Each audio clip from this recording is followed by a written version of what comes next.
Sometimes life puts people in front of us at the exact moment they need help the most. Sometimes kindness walks right up to our door, looking tired, scared, and unsure, and waits to see what we'll do. That's exactly what happened to a single dad named Marco, on a quiet afternoon that he never expected would change his life, or theirs, forever. It started with a knock. Not loud, not urgent, just a soft, nervous tap. When Marco opened the door, two young women stood there, college students, maybe 20 or 21. They looked exhausted, their backpacks slipping from their shoulders, their eyes red as if they had been crying. One of them swallowed hard before speaking.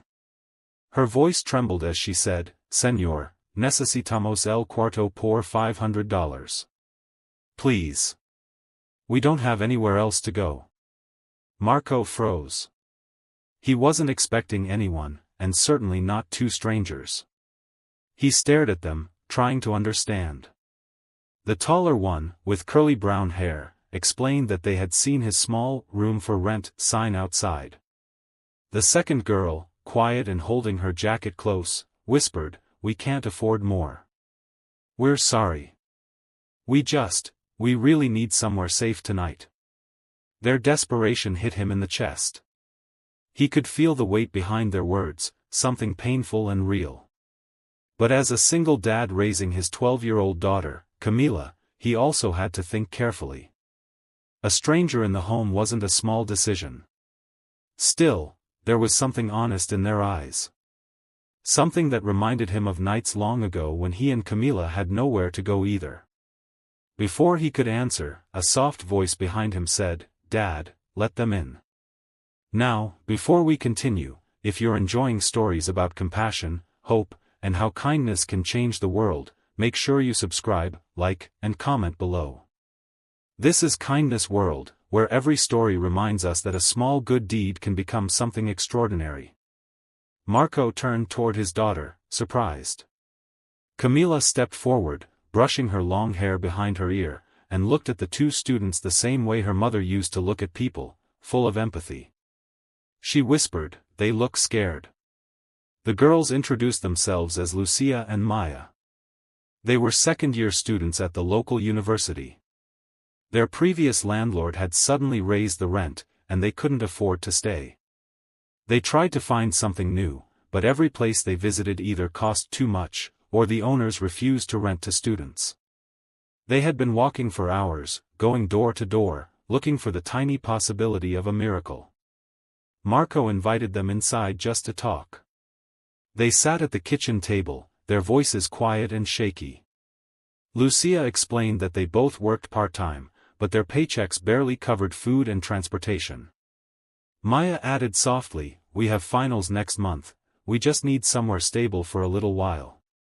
Marco looked around his modest home. It wasn't big. It wasn't fancy. But it was warm, safe, and filled with the laughter and memories of raising Camila alone. He remembered the nights he used to lie awake, wondering how he would pay bills, or whether he was doing enough. He knew what fear felt like. He knew what it meant to pray for help that never seemed to come. For a long moment, he said nothing. He watched the two young women gripping their hands tightly, waiting for his decision. Finally, he asked, "Why $500? The room is listed for $800. Lucia lowered her head. "Because that's everything we have until next month." There was something so honest in that answer that it broke him a little. Camila nudged her father gently and mouthed, "Please." Marco sighed, leaning back. He wasn't rich. Money was tight. His job as a mechanic paid the bills, but there were no extras. Still, he could help them. Maybe he was meant to help them. "All right," he finally said, his voice firm but soft. "You can have the room for $500. But only if you promise to focus on school, stay safe, and treat this home with respect." The girls gasped. Maya covered her mouth, tears spilling instantly. Lucia stood up and hugged Marco before she realized what she was doing. "Thank you," she whispered with a shaking voice. You have no idea what this means. We'll do everything right. We promise. From that day on, the house changed. In the evenings, the smell of pasta or Mexican rice drifted from the kitchen as the girls insisted on helping with dinner. Camila suddenly had older sister-like friends who helped her with homework, braided her hair, and told her funny stories from campus. The house felt alive in a new way, full of laughter, music, and the soft sound of studying late at night. Marco found himself smiling more. He didn't expect it, but caring for others had brought a warmth to the home he hadn't felt in years. And the girls? They slowly blossomed. They slept well, ate well, and studied hard. For the first time in a long time, they felt safe. Weeks passed, and one evening, after a long day at work, Marco came home to find a small envelope on the kitchen table. His name was written neatly on the front. He opened it, confused. Inside were 2 checks. Together, the amount was $800. Before he could say anything, Lucia stepped forward.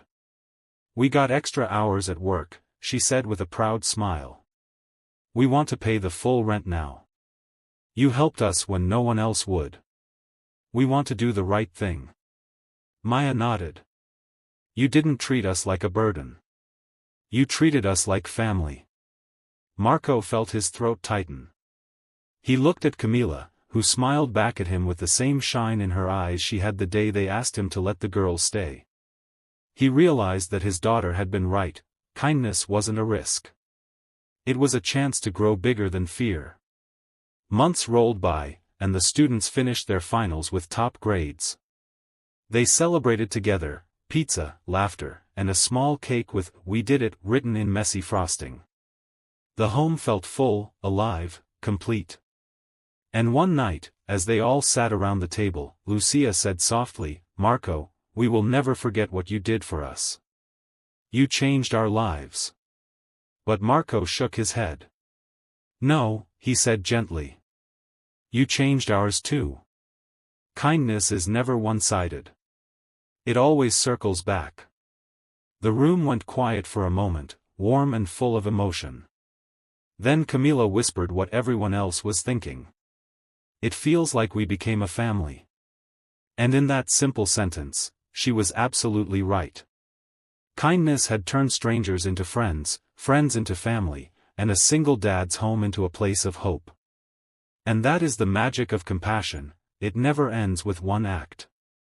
It grows, multiplies, and inspires everyone it touches. If you're watching this, remember, kindness doesn't have to be big or perfect. Sometimes it just means opening a door, listening, or giving someone a chance. You never know whose life you might change. And you never know how much they might change yours in return. So go out into the world today, and choose kindness. Always.